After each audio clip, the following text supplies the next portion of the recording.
na data de florada, mas principalmente fixarmos aqui no período compreendido entre a florada e o cerejo. Muito bem. Tanto faz, qualquer cafeeiro precoce, médio ou tardio, eles têm o mesmo ciclo fenológico. Então, tem a vegetação, a formação de gemas, tem a indução e diferenciação floral, depois passando para a florada, depois vinha as fases de frutificação, né? Então, de modo que todos esses cafés, independente do ciclo, eles têm o mesmo relógio fenológico, eles passam pelas mesmas fases fenológicas. Muito bem.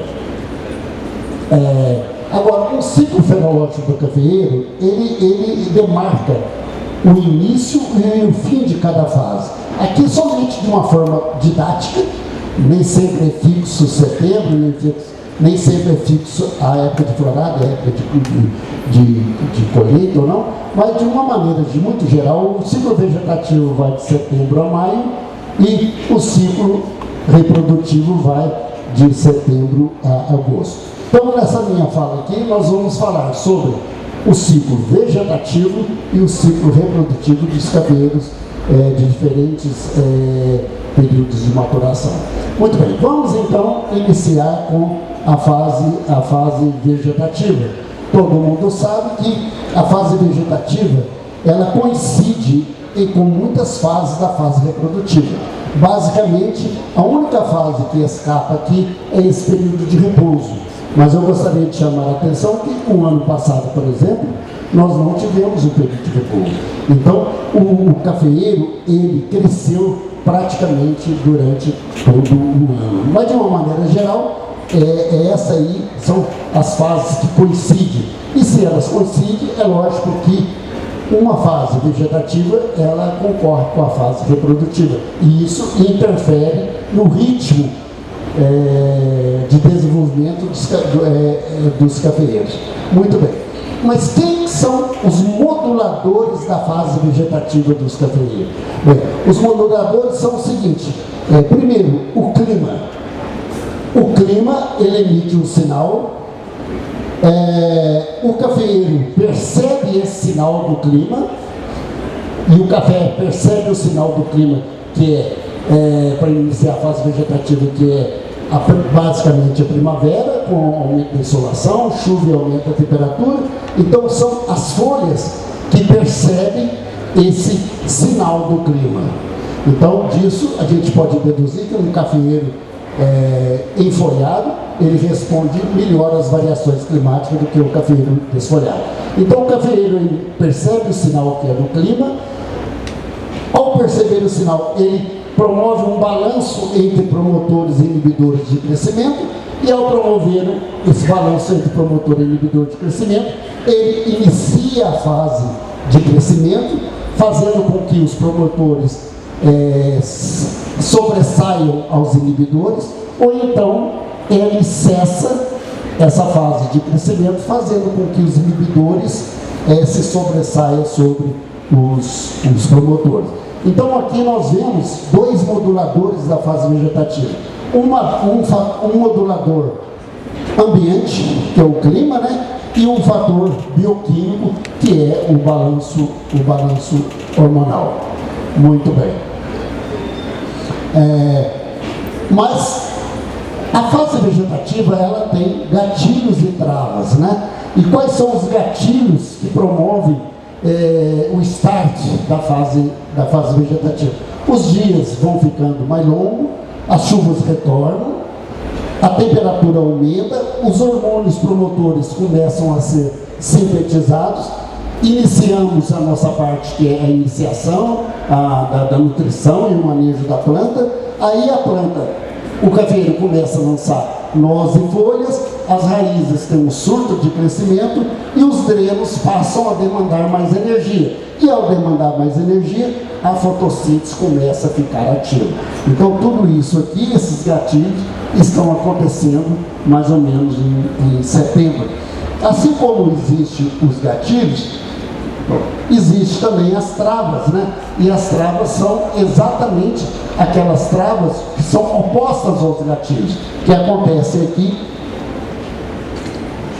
mais ou menos, eu digo mais ou menos porque hoje já não é mais assim, mas até antigamente chegava no final de outono, o cafeeiro parava de crescer, no inverno praticamente não crescia, então os dias iam ficando mais curtos, as chuvas cessavam, as temperaturas iam diminuindo, os hormônios inibidores iriam sendo sintetizados,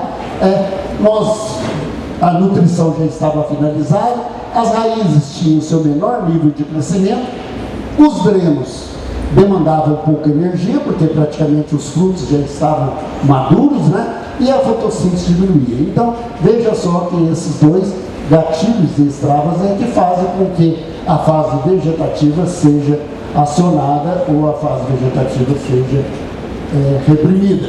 Então, a duração dos ciclos vegetativos do cafeeiro precoce, médio e tardio, ela responde, é lógico que tem um componente genético, mas ela, na sua maioria, ela responde ao ambiente climático, alterando a fisiologia da planta.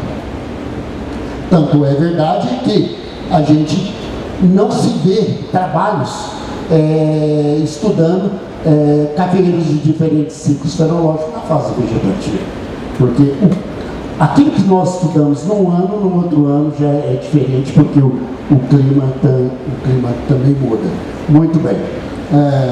Eu estou dando uma apanhada aqui. Então, as cultivares, é bom que se entenda que elas respondem igualmente ao clima, acelerando ou diminuindo o seu ritmo. Então, por quê? Porque os gatilhos são os mesmos. Os gatilhos são os mesmos. Então, a duração do período vegetativo, de uma maneira geral, é variedades tardia, depois média e depois vem então a precoce. Onde que eu aponto? Tá. Então, ao final, então, elas estão aptas a se desenvolver.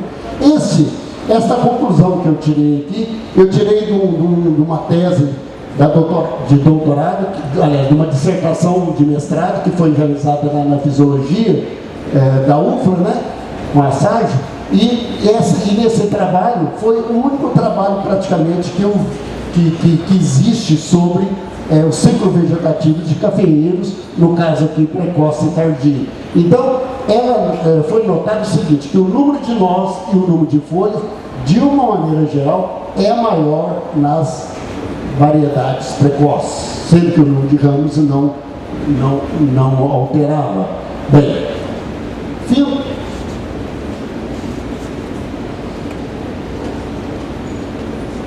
Tá? Bom, aí então eu fiz aqui uma corrida fenológica da fase vegetativa. Então vamos imaginar os cafeeiros precoces como se fosse carro de Fórmula 1, precoce, médio e tardio, eles tinham o mesmo start, né? E ao ter o mesmo start, eles passavam para a fase de crescimento ativo, o precoce um pouco mais na frente, depois vinha a desaceleração do crescimento, a coisa se misturava mais um pouco, e depois vinha o período de latência, onde não se ficava muito bem definido aí. Então, o que nós podemos concluir da fase vegetativa é que esses cafeeiros precoce, médio e tardio, eles podem alterar a sua posição, o seu ritmo de desenvolvimento de acordo com o clima, exatamente porque os gatilhos e as travas são os mesmos. Nessa própria tese que eu me referi aqui, um ano o precoce saiu mais cedo, o outro ano o tardio, mas as diferenças não são tão gritantes assim quanto na fase reprodutiva. Muito bem. Então, a respeito da fase vegetativa, era mais ou menos isso a mensagem. Mas vejam só que o cafeeiro, enquanto ele está crescendo, ele também lança gemas axilares. Não é isso? E essas gemas axilares são aquelas 5 gemas seriadas, que muita gente acha que as gemas seriadas, elas estão, só pelo nome seriada, acha que ela está uma do lado da uma, na frente da outra, não. Elas estão esparramadas aqui na axila da folha, como eu estou mostrando isso aqui. Então, não é, o nome seriada é porque elas são formadas em série, não porque elas estão em fila indiana, né? Mas, na verdade, é o seguinte, As gemas, elas são formadas, depois essas gemas elas têm que ser induzidas. E como que é a formação das gemas em cafeeiro precoce, médio e tardio? À medida que os nós e as folhas vão sendo lançadas, as gemas também vão sendo formadas, né? A princípio diferenciado. Então lança o primeiro nó, aparece a gema, lança o segundo e assim indefinidamente. Então, de uma maneira geral, a formação das gemas axilares, né? A formação, elas coincidem com o ciclo vegetativo. Sempre que nós tivermos lançamento de folha, nós temos lançamento também de gemas na axila dessas folhas. Muito bem. Agora, isso é o lançamento. E a indução? Porque essas gemas, elas têm que ser induzidas a serem flores ou induzidas a serem ramos ou vegetação em setembro. Isso aqui eu estou falando mais ou menos de março até mais ou menos a junho. Então, nesse momento, nós lá na lavoura, nós estamos passando por uma revolução silenciosa, porque nós não vimos que é impossível ver a olho nu como essas gemas são induzidas, mas agora elas estão sendo induzidas para se diferenciar em frutos e em ramos. E é bom que se diga que 92% das gemas, elas estão geneticamente determinadas a serem gemas reprodutivas. Então, quando a gente ouve falar de lançamento de ramos, né, um espalhamento, né, fala assim, lançou um ramo em vez de lançar um fruto. Não se preocupe, porque isso aí é muito pouco. A própria genética já cuidou disso. 92% é muita coisa. Muito bem. Então, existe uma hierarquia na formação dessas gemas. Então, as gemas em nós formados primeiros, elas também são induzidas primeiro, porque depende do seu estágio vegetativo. E dentro do mesmo nó, as gemas são formadas. As gemas que são formadas primeiro são induzidas primeiro. É por isso que a gente vê rosetas com botões, com fruto, com botões e com gemas. Exatamente porque a indução é feita em tempos diferentes. Agora, a grande sacada do cafeeiro foi que o seguinte, que ele juntou a gema que é formada primeiro com a gema que é formada depois, de uma maneira muito geral, e ela floresce, e elas são induzidas primeiro, depois vem a gema C3, depois vem a G4, assim por final. E ao final do período seco, ou logo depois das chuvas, né, esse desenvolvimento das gemas se iguala, de forma que as gemas G1 e G2 são responsáveis pela primeira florada, segunda florada e terceira florada. Bem, então daí nós já podemos concluir que é muito difícil controlar, é muito difícil você ter poucas ou uma florada, porque essas gemas são formadas e são diferenciadas em épocas diferentes. É por isso que se lança mão, então da irrigação, que nós vamos falar mais tarde. Bom, e quais são os moduladores das gemas? Né? Assim como eu falei, os moduladores da fase vegetativa, nós temos também os moduladores das gemas, e eles são os mesmos, são moduladores climáticos e são moduladores também bioquímicos. Então, lá em março, abril, né? O que está acontecendo? As gemas que são formadas primeiro, as giberelinas aumentam, a diferenciação floral acontece, a gema cresce, e depois que a gema cresce, aí vem a seca e o frio, vindo a seca e o frio, o ácido abscísico aumenta. Ao aumentar o ácido abscísico, a gema fica dormente, e aí ela fica esperando a chuva e o aumento da temperatura para que o água diminua, os hormônios de crescimento, giberelina, auxina e citocina aumente, e aí essas flores se abrem. Então veja só que esses são os moduladores das gemas, desde a fase axilar até a fase de gemas reprodutivos. Então, os trabalhos que têm mostrado do Camargo é o seguinte, que desde quando a gema amadurece até lá na antese, a seca e a chuva é quem determina. Então, esse trabalho que mostrou que precisa de 350 milímetros de respiração potencial, graus dias de 1590 e chuva de 10 milímetros. Isso então provoca então a antese. Bem, e quais são então as conclusões sobre as características fenológicas da diferenciação entre os cultivares? Bom, o número de gemas diferenciadas, ela não muda. O número de gemas ela não muda. Ela é o mesmo tanto para as variedades precoce, média ou tardia. Mas a velocidade de diferenciação, aí sim, ela muda a velocidade de diferenciação. Por quê? As gemas que são lançadas primeiro, elas se diferenciam também primeiro. Muito bem.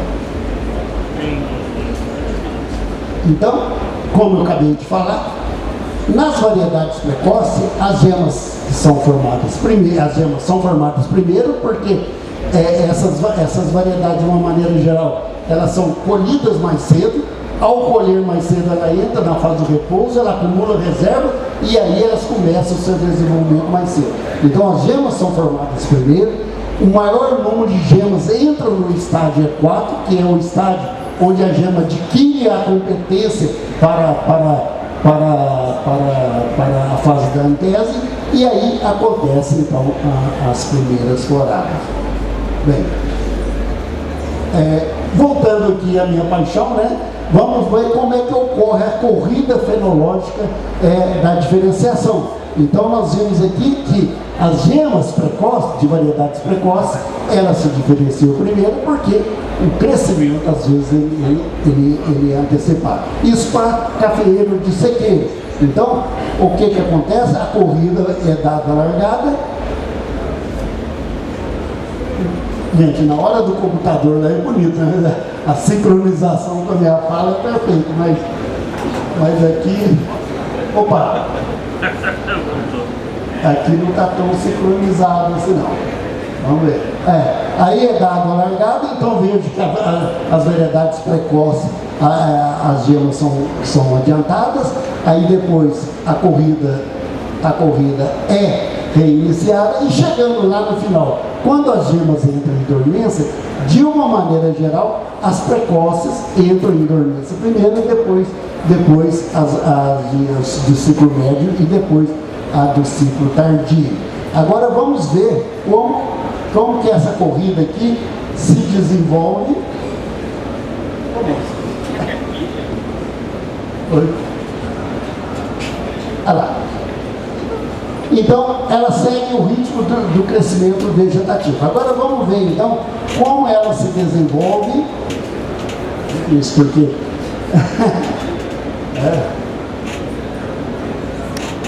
Em cafeeiro irrigado. Em cafeeiro irrigado acontece uma coisa diferente, baseada aqui nos dados aqui também do Pesopânico. As precoces começam a sair mais cedo, de uma maneira geral, à medida que a corrida vai se desenvolvendo. Quando elas entram em dormência, veja só, diferentemente do irrigado, elas chegam juntos. Por quê? Porque nesse momento eu estou colocando aqui, eu suspendo a irrigação, então essas gemas elas vão se igualando. As gemas que vão estando mais adiantadas vão segurando e as gemas que estão mais atrasadas, elas conseguem seguir em frente. Então veja que o final da corrida, da fase de gemas, muda para cafeeiro de sequeiro com cafeeiro irrigado.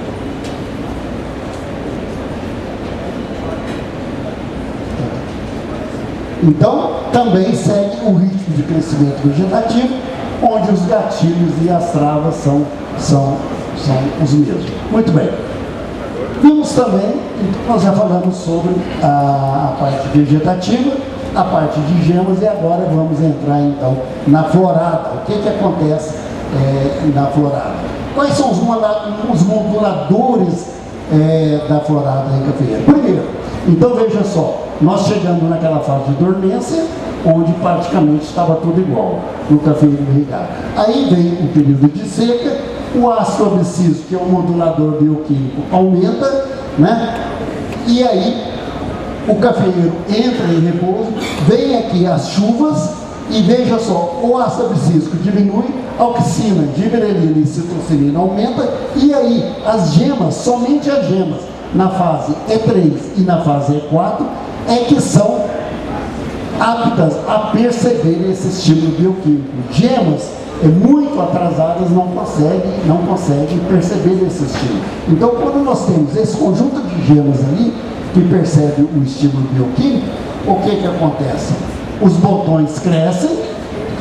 Quando os botões crescem, eles absorvem água. Quando eles absorvem água, há uma pressão para dentro do botão, as pétalas se separam e a flor então se abre. Então, basicamente, isso aqui que modula a florada do cafeiro. Muito bem. E aí não precisa mais ter corrida, porque as características fenológicas da floração é o seguinte: a época de florada para os cafeeiros de sequeiro, normalmente nós segue o ritmo de precoce, médio e tardio. Agora, a intensidade da florada, ela independe do ciclo.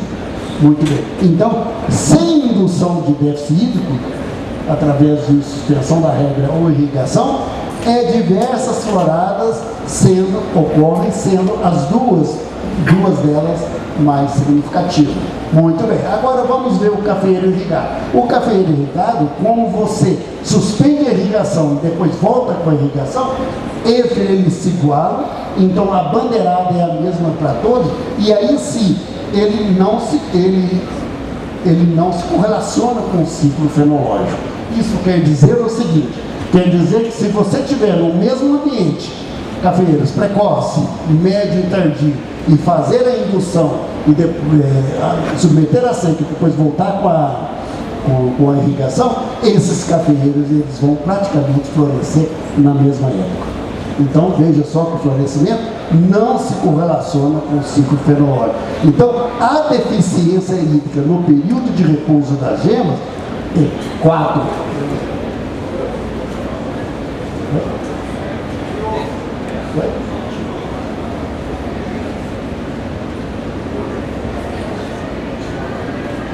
Opa, vamos sabotando aqui. Oi? Antes. Volta, slide. Aqui. Essa aqui? Não, essa aqui Isso aqui é irrigado. Então, a deficiência hídrica no período de repouso das gemas, desde que as gemas estejam no estágio E4, ela proporciona uma florada principal muito bem definida. Então, isso aí sugere uma coisa, que a indução de florada, ela, em primeiro lugar, até nesse momento, ela depende do estágio fenológico da gema. Muito bem, vamos em frente. Agora, uma vez induzida a florada, como que fica então a frutificação e a maturação dos frutos? Muito bem. O ciclo reprodutivo dos cafeeiros, reprodutivo agora, ele sofre uma forte influência genética, fortíssima, de modo que existe diferença no ciclo reprodutivo entre cafeeiros precoces, cafeeiros de ciclo médio e cafeeiros tardios. Por quê? Porque essas características ligada à fase reprodutiva, elas são poligênicas, então elas são influenciadas por vários genes. Então, quando você tem uma característica com um só gene, ou dois, às vezes é fácil de você manipular. Mas como é uma característica poligênica, fica muito difícil você manipular. Ainda que ela sofra uma forte influência genética, ela também sofre uma forte influência no meio, de modo que o calor e a seca adianta a fase de frutificação e o frio e muita chuva diminui. Assim como a altitude também varia muito, então de modo que altitudes mais elevadas normalmente tem um atraso, aonde o pessoal então dá uma preferência para as variedades precoces, e as baixas altitudes, o ciclo dele começa a adiantar, ele aumenta a sua velocidade, e aí dá-se preferência então para algumas variedades mais tardias. Bom, então as características do ciclo fenológico dos cafeeiros, precoce, médio e tardio, elas sofrem uma influência da época de maturação, e isso relaciona-se com o ciclo fenológico, de modo que a variedade precoce amadurece, chega no estado de cereja primeiro, mediano e depois o tardio, e assim sucessivamente. Muito bem. E como que fica a nossa corrida fenológica desses cafeeiros no estágio fenológico da frutificação? Então, a florada, ela se iguala, né? E aí a coisa começa, a fase chumbinho. Então veja só que o precoce sai na frente, vem a expansão, às vezes como sofre uma forte influência do meio, eles começam aqui, um atrasa, outro adianta, independente do seu ciclo fenológico, mas depois da fase da granação e da fase de maturação, aí não tem mais volta. Então, do estágio chumbinho até o estágio de expansão, o desenvolvimento dos frutos, eles não está fortemente ligado ao ciclo fenológico.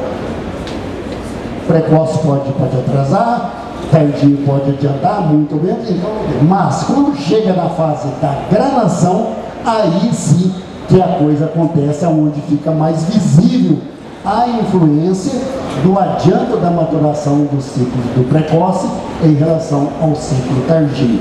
E será por quê que essas duas fases ali, de granação e maturação, elas estão mais fortemente associadas ao ciclo? Daqui a pouco então nós vamos falar. Então é importante saber o seguinte, que até a granação a posição desses carros podem alterar, mas da granação para frente, aí quem vai vencer a corrida vai ser precoce no tempo, né? E quem vai perder vai ser a variedade tardia. Muito bem. E como é medido se uma variedade ela é precoce ou ela é tardia? Existem duas maneiras de se medir. Primeiro, é o número de dias entre a florada até o estado de cereja, e a segunda medida é em relação aos graus dias. E esses graus dias, eles se relacionam mais com a fase de maturação. Por quê? Porque o aumento da temperatura dentro do intervalo, o aumento da temperatura dentro desse intervalo da florada até a maturação, ele acelera o ritmo. Isso significa dizer o seguinte, que o cafeeiro, ele depende da energia para o desenvolvimento da sua frutificação. De modo que existe aqui uma temperatura base inferior, como se calcula, né? Normalmente, cada pesquisador ou cada região, nós colocamos a temperatura base inferior 10 graus, 10,5, 10,8, 12, e depois tem a temperatura base superior, que mais ou menos gira em torno de 32,5. Isso significa dizer que acima da temperatura base, o cafeeiro não responde, e acima da temperatura base inferior ele também não responde. Então, essa associação, esse uso do grau dias, quando você coloca cada grau, o acúmulo diário da energia, ele é calculado o seguinte: cada grau acima da temperatura base inferior é 1 grau dia, e aí você vai somando, e aí dá um número de graus dia, e isso sim correlaciona melhor com o ciclo fenológico da cultura. Muito bem. Então, de modo que, de acordo com os graus dias, os pesquisadores, os melhoristas, eles vão desenvolvendo seu material e classificando de acordo com o número de graus dias. Então vocês vejam aqui que a variedade precoce, no caso ali o Acaiá, né, tem 2.400, mais ou menos 2.400 graus dias. As variedades de ciclo médio, mais ou menos 2.600 graus dias.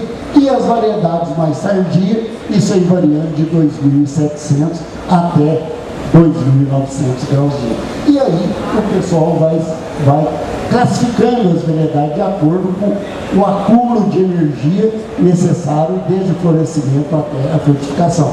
Existem alguns trabalhos de pesquisa também que chegam a classificar em termos de acúmulo de graus dia a fase de chumbinho, expansão,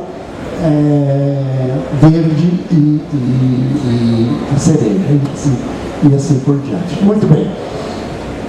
Lembra que eu falei que na nossa corrida, até a fase de granação, a posição desses materiais, a posição desses carros, eles podem mudar.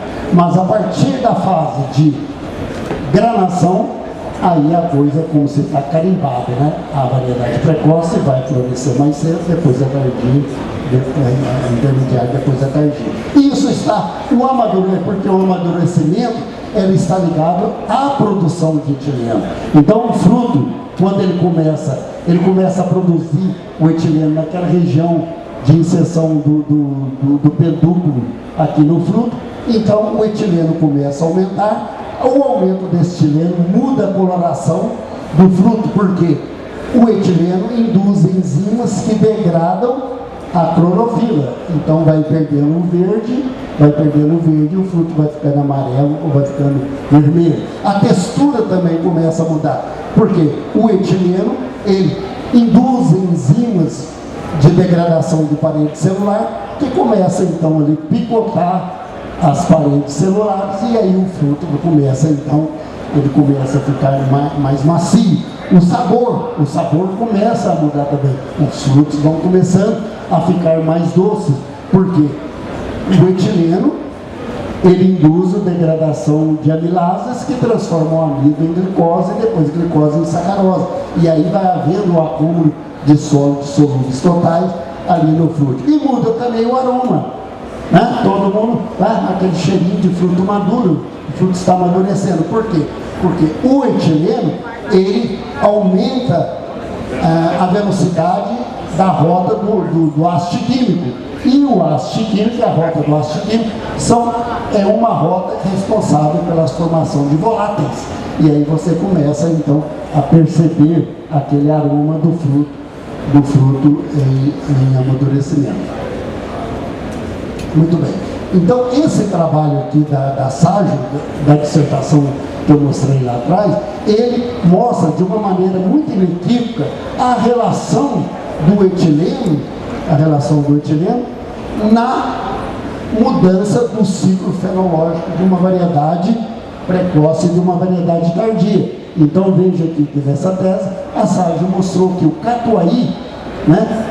Assim, comparando com a Cauã, esse catuai, ele tem um pico da produção de etileno muito mais acentuado. Então, como o etileno ele aumenta rapidamente, aí ele provoca a maturação.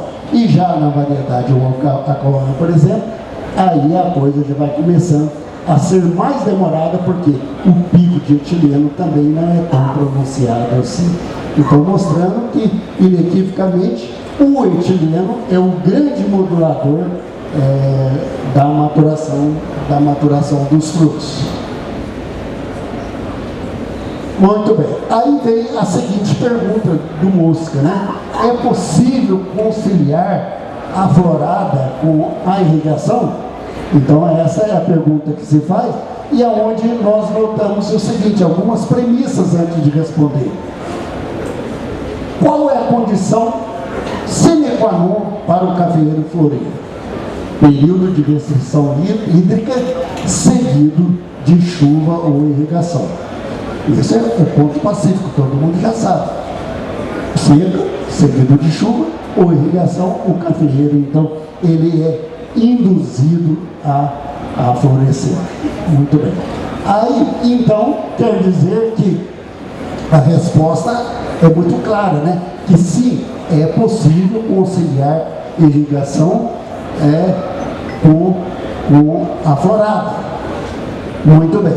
Agora, acontece o seguinte, que é preciso passar por um período de restrição hídrica. Sim, mas essa restrição hídrica, ela tem que estar dentro de um intervalo que nós, fisiologistas, chamamos de déficit hídrico. E esse déficit hídrico, ele é suficiente para quebrar a dormência do botão floral, lembra, né, que ele estava dormente, né, e induzir, então, uma florada uniforme. Muito bem. Agora, esse déficit hídrico, ele deve ser suficientemente forte, aliás, suficientemente fraco e suficientemente forte dentro desse intervalo para não causar dano à planta e à produção como o estresse hídrico.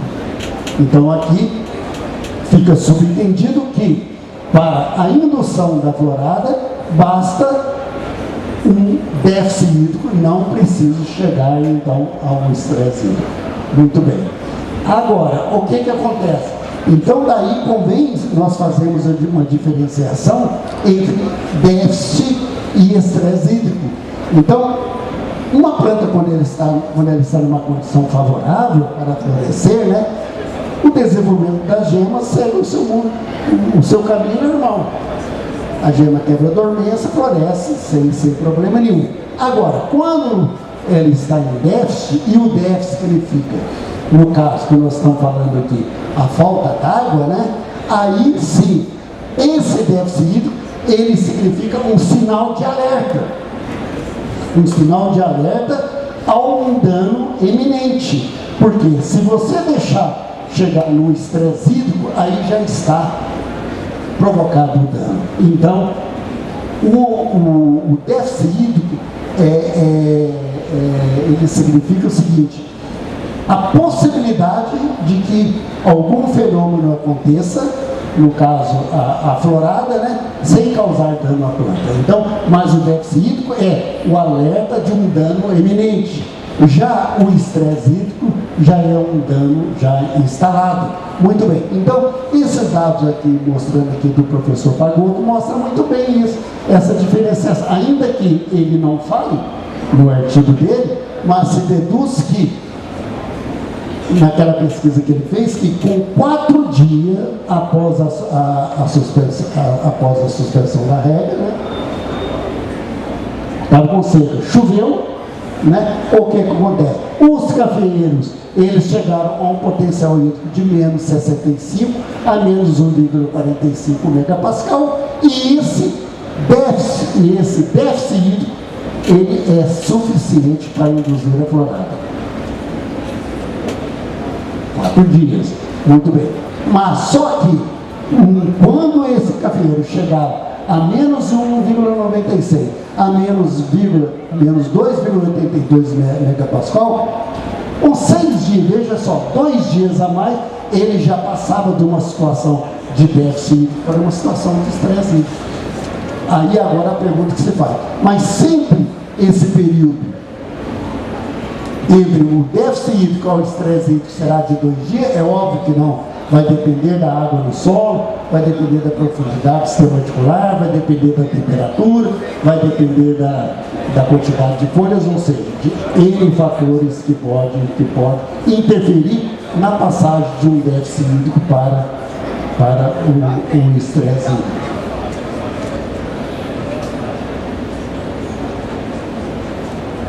Muito bem. Aí, então, no ano passado eu tive ali em Franca e eu pude ter um experimento lá de Franca mostrando vários níveis, o comportamento de cafeeiros frente a diferentes lâminas de irrigação. Ali à direita 100%, como estava muito quente, quando estava muito quente, nós fomos ali mais ou menos umas 2 horas da tarde, a gente já viu que as folhas começavam a murchar, as folhas estavam algumas amareladas. Muito bem, ainda que estava com 100% da lâmina d'água de irrigação. Depois, com 75%, a coisa já começou a ficar piorando, mas acontece que não estava ainda no estado crítico, mas veja só com 50% e 100%. as imagens falam por si só. Então o dano já está instalado nessas duas fotos à esquerda. Nas duas fotos à direita o dano ainda não está instalado. Então significa concluir que se você induzir uma florada com déficit hídrico, você consegue essa indução sem dano posterior à planta. Agora, se você der um déficit hídrico, no caso aqui de 100%, não, isso aqui praticamente já era, mas ali de 50%, onde o dano já estava instalado, também vai induzir a florada. Só que essa indução à florada vai ter um custo ali na frente, que nós vamos falar daqui a pouco. Então é muito importante a gente prestar atenção nesse intervalo de déficit e estresse.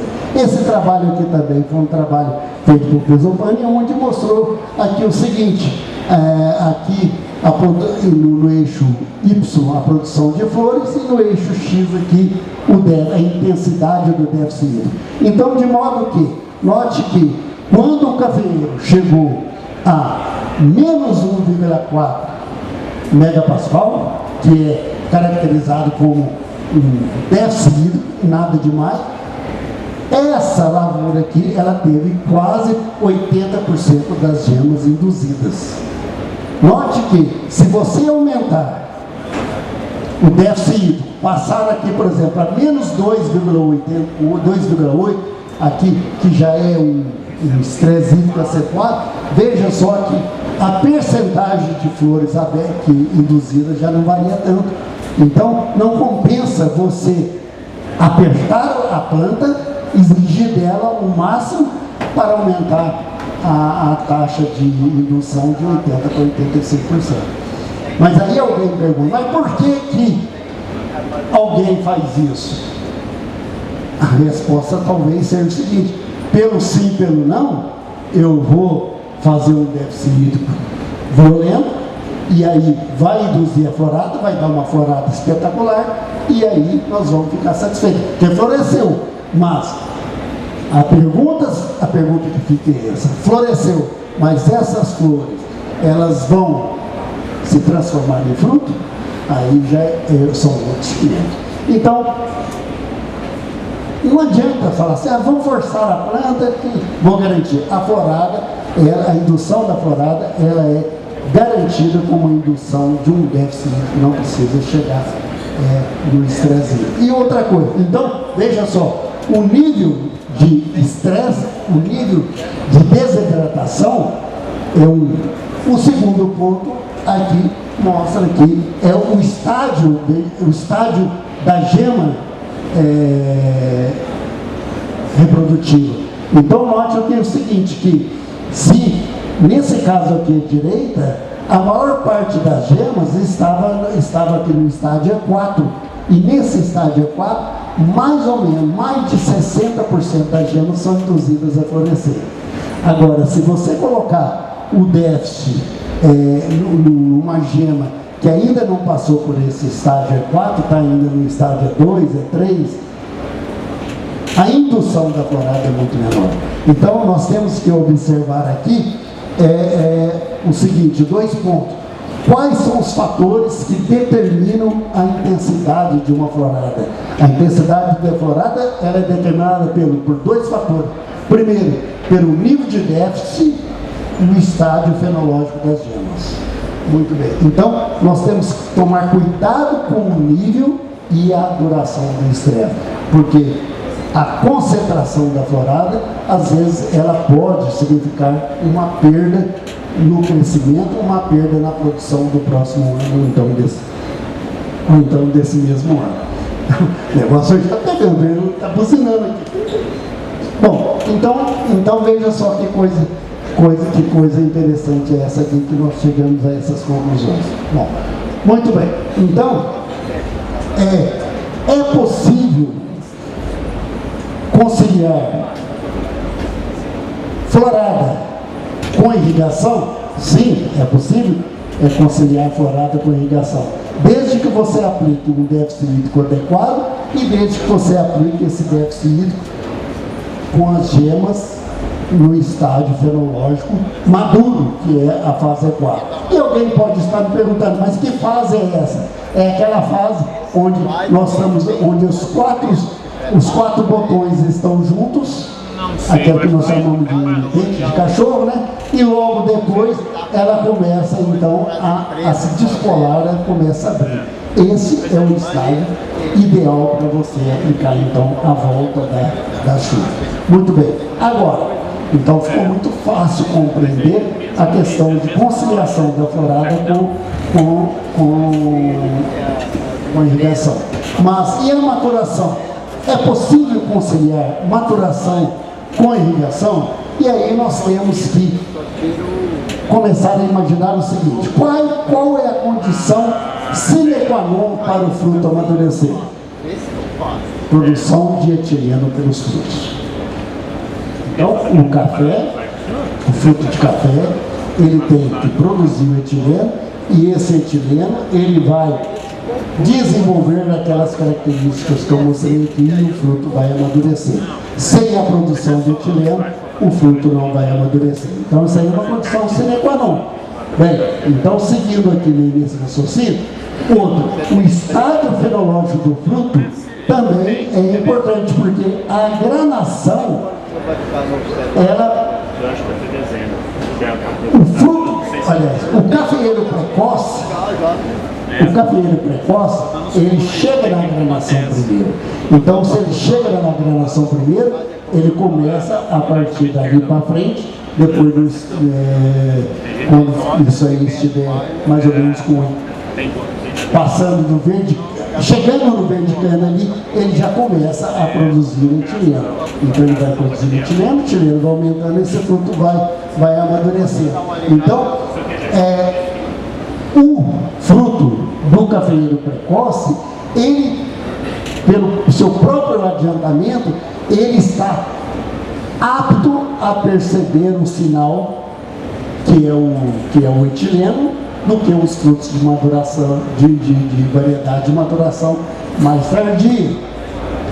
Isso é fácil entender, é o seguinte, porque não basta só ter o etileno, porque o etileno, para ele provocar o amadurecimento do fruto, o que acontece? Esse etileno ele é produzido e ele tem que acoplar a um receptor na membrana da célula. Somente no momento que esse etileno acopla no receptor da membrana da célula, que o fruto então começa a amadurecer. Então, não adianta ter o etileno muito cedo se o fruto não tem o receptor. Então, o etileno fazer esse efeito. Então, agora, por que o fruto de uma variedade precoce, ele percebe o sinal de etileno mais cedo? É porque o metabolismo de um fruto, aliás, o metabolismo da fase reprodutiva de uma variedade precoce, ela é mil vezes muito mais acelerada do que o metabolismo de uma variedade tardia. Por exemplo, no ano passado eu fiz uma palestra lá aqui de qualidade, ali no Jean, né? E eu tive a oportunidade de mostrar vários pontos do metabolismo de uma tese de doutorado que nós orientamos entre cafeeiros de alta e baixa altitude, mostrando a diferença na velocidade metabólica. Então, se você entender que o metabolismo de qualquer ser vivo, ele envolve ciclos, né? Se você imaginar o ciclo, a velocidade que o ciclo está rodando no cafeeiro precoce, é desse jeito. E o tardio, ele é muito mais lentamente. É por isso que as coisas acontecem muito mais rapidamente, o sinal. Porque os frutos do cafeeiro precoce, eles produzem o etileno mais cedo e percebem esse sinal que é o sinal bioquímico, que é o etileno. Então, o ritmo de maturação das cultivares, precoce, médio e tardio, ele é determinado pela formação do etileno e não pela época da florada. Perfeito? Então, o cafeeiro pode florescer mais cedo Mas se acontecer, por exemplo, um estresse hídrico qualquer, esse estresse hídrico vai induzir a formação de etileno, e o etileno vai passar então a exercer um efeito sobre a maturação, independente se ele floresceu primeiro, mais cedo ou mais tarde. Então, por exemplo, no ano passado nós vimos muito isso, né? O período de seca, né? Essa menor janela de cereja, mostrando que a maturação ela está mais ligada, né, à formação do etileno, que por sua vez está ligada ao ambiente, do que pela época da florada. Muito bem. Então, se é possível você conciliar maturação com irrigação, haja visto que seca provoca um aumento na formação do etileno e o fruto seca no pé. Então, quando você irriga, não irrigação de florada, mas quando você irriga durante a fase de desenvolvimento de fruto, esse desenvolvimento de fruto ele vai sendo mais lento, porque a própria irrigação puxa o freio da síntese de etileno e aí ele vai amadurecer mais cedo. Muito bem. Mas para terminar, eu gostaria de chamar a atenção o seguinte: que o ciclo de maturação influencia o manejo da planta. Bom, isso nós temos que ver. Então, há várias palestras que eu fico fazendo, chamando a atenção o seguinte, para o calendário fenológico da cultura. Esqueçamos o calendário físico e vamos prestar atenção no calendário fenológico da cultura. Porque as variedades precoces, isso eu estou dizendo sequeiro, elas florescem primeiro, as primeiras floradas são mais significativas, ela floresce mais cedo, os frutos se desenvolvem mais cedo e muito mais rápido. Então, em vista disso, como o metabolismo é mais acelerado nas variedades precoces, todo o calendário de manejo deve ser antecipado em relação à variedade tardia. Ah, mas eu vou adubar aquele negócio. Ah, eu vou adubar no finados, vou adubar no Natal e vou adubar no Carnaval. Esquece. Porque quem vai determinar o seu manejo não será o calendário da cultura, e sim o calendário fenológico. Ah, mas sempre foi assim, só que nós não percebíamos. Hoje nós estamos percebendo isso com mais clareza, é porque o clima está mudando, então as coisas estão acontecendo mais aceleradas. Então aqui, só para ilustrar, né, eu estou dando um exemplo aqui sobre o ciclo de maturação. Por exemplo, eu citei aqui uma adubação potássica, mas eu podia pegar qualquer outra coisa, por exemplo, um controle de doença, um controle de ferrugem. Por exemplo, para uma florada em meados de outubro, o ciclo de uma variedade precoce vai demorar mais ou menos 180 dias. Então, se demorar esse dia, então 100% da adubação de potássio eu tenho que... É recomendável que se faça até janeiro. Já num ciclo de maturação mais tardia, né, por exemplo, 240 dias, né, aí sim, o 100% da adubação pode ser até o final de março. Eu dei o exemplo de potássio, porque o exemplo do potássio, ele influencia no controle estomático, ele influencia na partição de assimilado, ele influencia diretamente no aporte de carboidratos aos frutos. Mas isso pode ser qualquer outra coisa. Então, atentemos ao ciclo fenológico da cultura, ao calendário fenológico, e esqueçamos então o calendário físico, porque todo mundo fala, né? Ah, o cafeeiro é o seguinte, se você perdeu o time, já era. Aqui está o exemplo. Se você perdeu o time, já era a situação. Então, ou seja, você vai ganhar nessa corrida no detalhe. Muito bem. E a última provocação do Mosca foi sobre a melhor estratégia para o pegamento da florada. Então, eu nas minhas palestras, eu costumo falar e detalhar o seguinte: a meta para você ter um bom vingamento e um bom pegamento de uma florada é você ter a melhor qualidade de uma flor possível.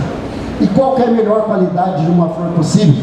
Por exemplo, se você olha essa foto aqui à esquerda, você vai ver, olha que botão florado, magnífico. né? Ele está translúcido, não tem nenhum sinal de avaria, nenhum sinal de estresse nesse. Mas a pergunta que eu faço é a seguinte: você está vendo o que está lá dentro? Será que dentro desse botão floral nós temos todas aquelas partes florais? Eu não sei responder. A única resposta que eu sei é o seguinte, que somente uma flor completa, que tem todas aquelas partes florais, é que vinga. Se faltar uma, ou se alguma delas ficar incompleta, não tem vingamento. Perfeito? Então, aí vem, por exemplo, vou citar só, citar só um exemplo aqui, a formação do tubo polínico. Você vê como é que o timing é importante. O timing é importante. Às vezes, o tubo polínico ele é formado, na maioria das vezes, 48 horas antes da abertura da flor. Veja só, a flor vai abrir, o tubo polínico, por exemplo, 48 horas o tubo polínico vai sendo formado, e aí sim, ele vai levar ali o pólen até aqui o ovário para fecundar o ovário, mas isso nas últimas 48 horas. É por isso que às vezes eu falo, quem sabe eu vou fazer uma foliar para melhorar o pegamento da minha florada. Vai dar tempo? Se você fazer uma foliar até esse elemento penetrar na planta, penetrar na célula, começar a ativar, isso vai demorar mais ou menos de uma semana a 10 dias. Então eu costumo falar o seguinte: esse negócio de florada, de time, é o seguinte: o time da planta não é igual você tomar um antitérmico. Você está com febre, toma um antitérmico, 20 minutos depois a febre já baixou. O time da planta é como se você fosse tomar um antibiótico. Tomou um antibiótico, vai demorar, às vezes, durante 10 dias você vai ter que tomar. Então, não adianta você querer preocupar com zinco, com boro na formação do tubo polínico, por exemplo, que não vai dar tempo. Então, o time, ele é muito importante. Então, para garantir a formação de uma flor completa, é aquela receita de bolos ali que todo mundo conhece, né? São plantas vigorosas, e as plantas vigorosas, elas subentende-se que ela tem todos aqueles atributos para a formação dessa flor completa. Agora, para finalizar mesmo, se existisse uma receita de bolo, fala, professor, uma receita, eu falaria o seguinte: invista, para você ter uma flor perfeita, você invista numa raiz profunda e vigorosa. Porque se você tiver uma raiz profunda e vigorosa, você tem uma parte aérea vigorosa, você vai ter uma flor completa, você vai ter um vingamento da flor, um pegamento do fruto, uma alta produção. Eu orientei uma tese em 2013, na UFA, mostrando o seguinte, que uma alta correlação entre volume de raiz e vigor de planta. De forma que, quando você classifica um vigor 8 ou 9, significa que você tem uma raiz profunda, mais ou menos a 1 metro, 1,5 metros de profundidade. E no ano passado, eu tive lá no Espírito Santo, com 4 meses de seca, eu não me canso de falar isso, nós coletamos a amostra a 1,5 metro de profundidade, e lá nós tínhamos água. 1,5 metro de profundidade, o solo estava na capacidade de campo, sem irrigar. Então, o café, é por isso que nós falamos, o café irrigado, realmente, nas condições climáticas que nós estamos tendo, é importantíssimo que você use a irrigação. Mas, se você aprofundar o sistema reticular, a dependência da irrigação de X d'água, ela vai diminuir bastante. Então vai atenuar. E isso aí vem muito em contra aquilo que nós estamos falando de cafeicultura sustentável, né? Onde você utiliza um recurso com parcimônia, principalmente a quantidade de água. Então veja só essa figura aqui. Um cafeeiro como esse aqui tem raiz a 1,5 metro de profundidade, a raiz está absorvendo água que é inacessível para aquele sistema reticular que está lá a 50 centímetros, a água está lá, e esse cafeeiro que absorve essa água, vai absorver água, vai transpirar, e olha aquela foto ali da temperatura da folha. A temperatura da folha vai baixar sensivelmente. E infelizmente não trouxe aqui, mas um experimento mostrando que a irrigação, é capaz de baixar, só a irrigação per si é capaz de baixar a temperatura da folha em até 10 graus.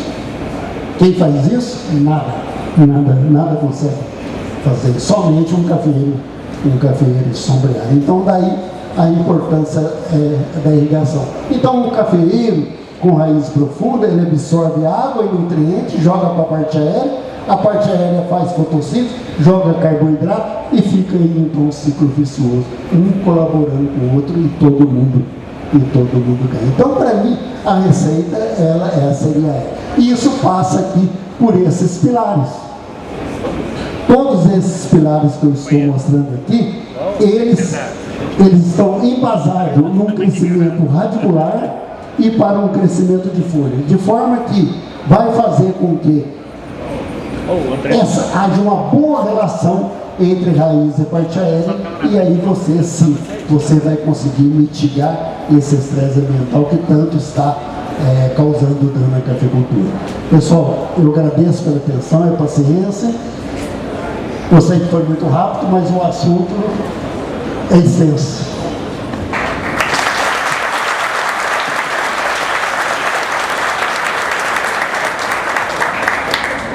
Nem peguei o microfone, já me gente com a mão lá no teto, professor.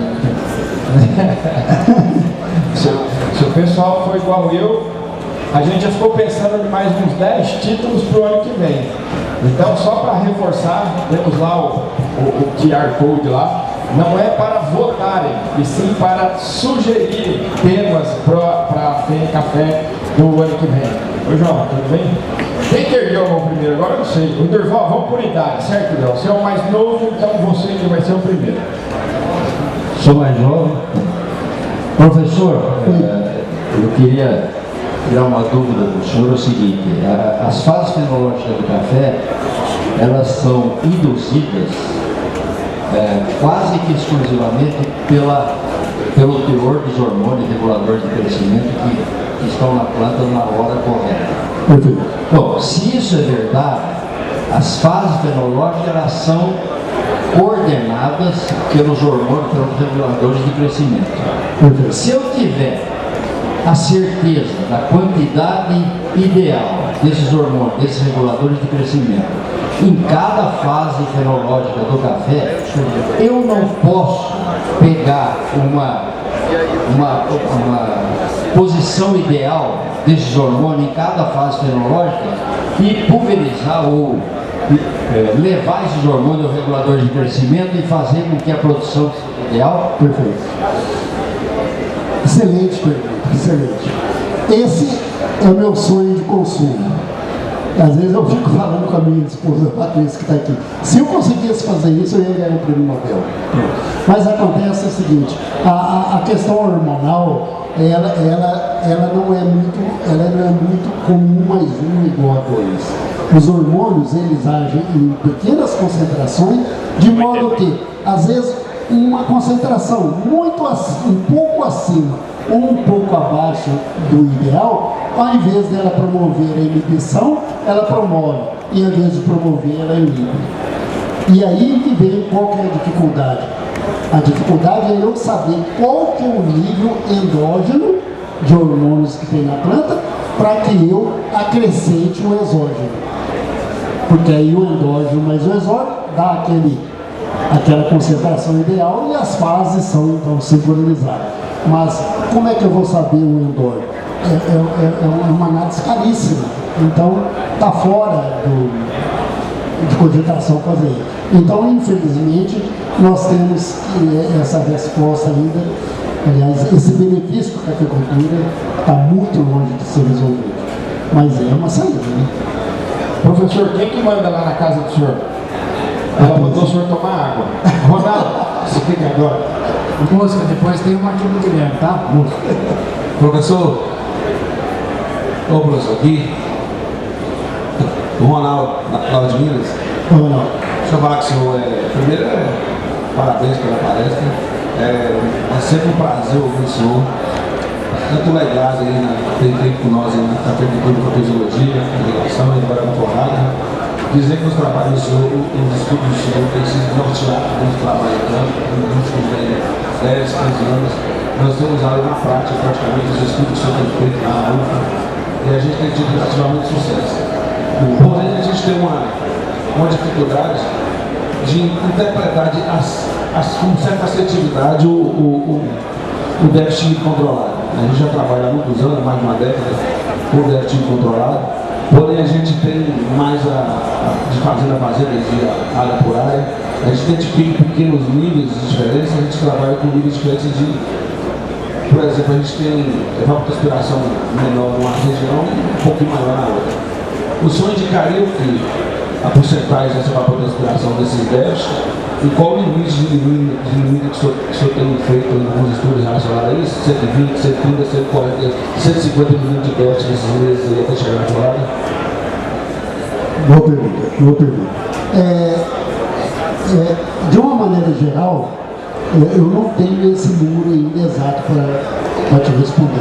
Mas a experiência me mostra o seguinte: se você tiver entre 150 a 180 milímetros de déficit, você consegue chegar num déficit hídrico adequado para a indução das frutas, das gemas.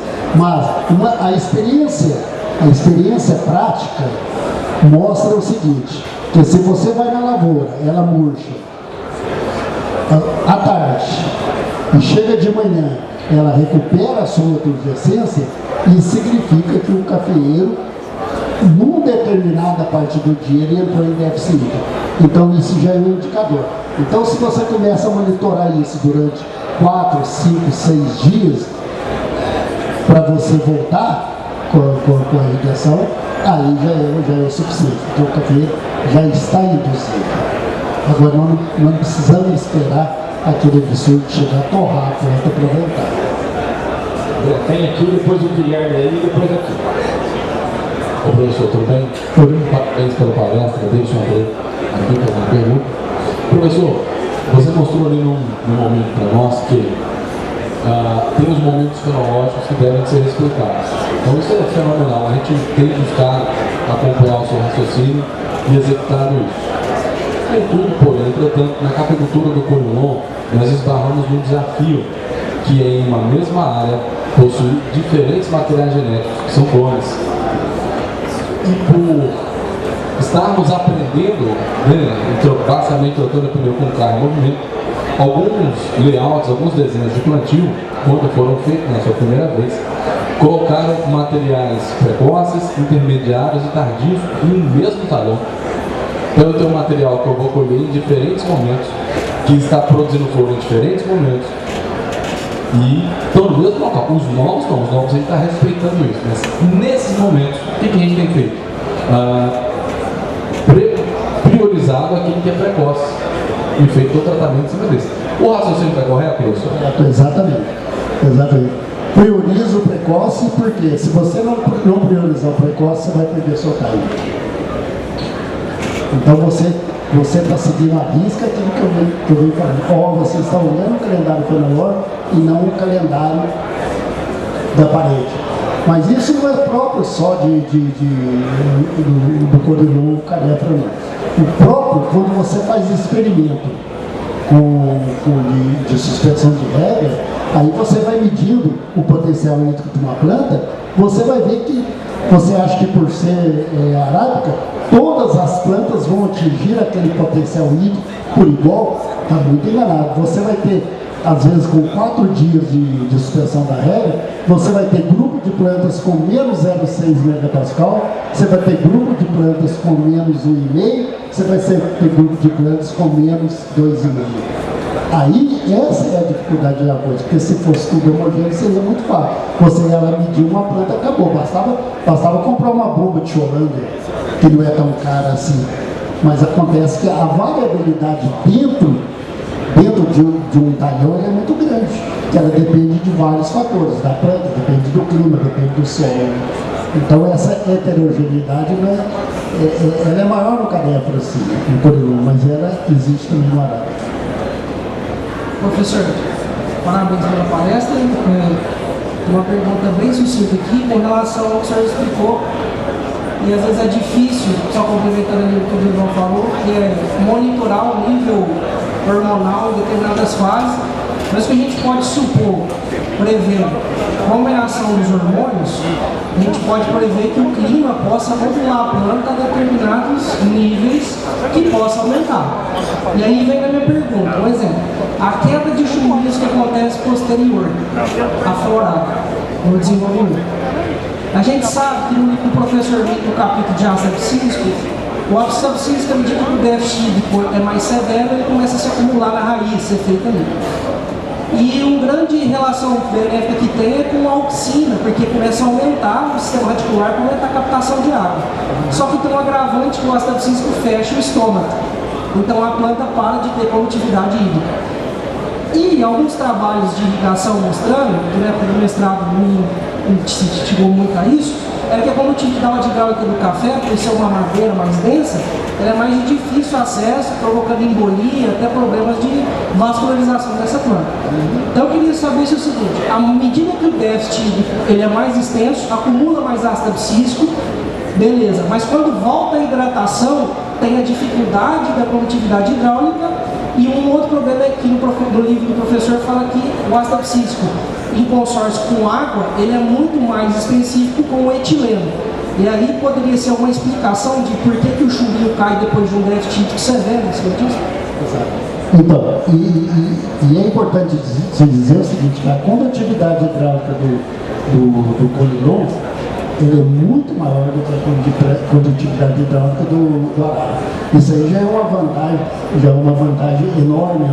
Mas a questão do hormonal, que você falou em citocina e ácido abscísico, depois você falou etileno, eu falo o seguinte,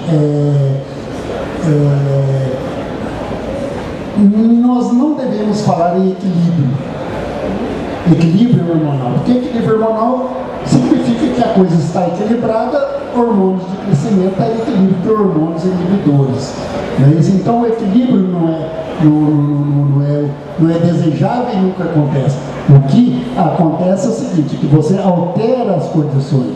Então os hormônios eles têm, sempre está em maior nível, os hormônios de crescimento, os hormônios inibidores de crescimento.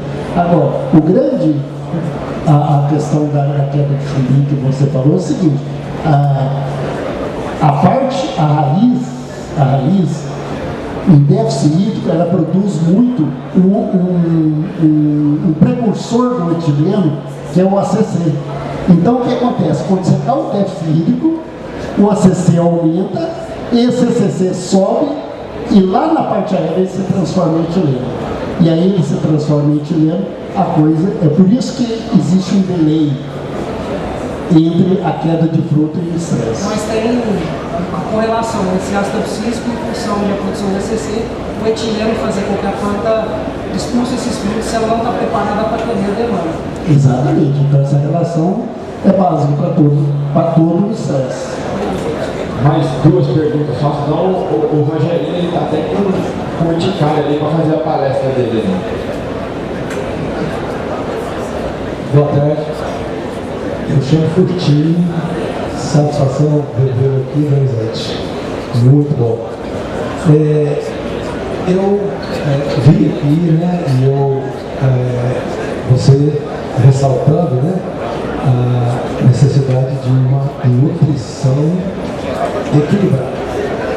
Ok. Mas assim, descendo mais ainda de detalhes, você vê, né, ou sabe, ou sugere que a falta de algum nutriente que haja um efeito maior nessa modulação de gema, né, e flores e etc. Até em razão de que, né, na época da floração, né, a planta está vindo de uma época de seca, né? Então ela tem uma baixíssima absorção. E aí, assim, se há um nutriente que você acha que é mais ou menos relevante para que ocorra essa modulação melhor. É isso. Portinho, prazer em te ver aqui. Bom, acontece o seguinte, na maioria dos casos, os macronutrientes eles estão envolvidos no processo, por exemplo, de mobilização de reservas entre a fonte e o dreno. Perfeito? Mas em termos de regulação fina,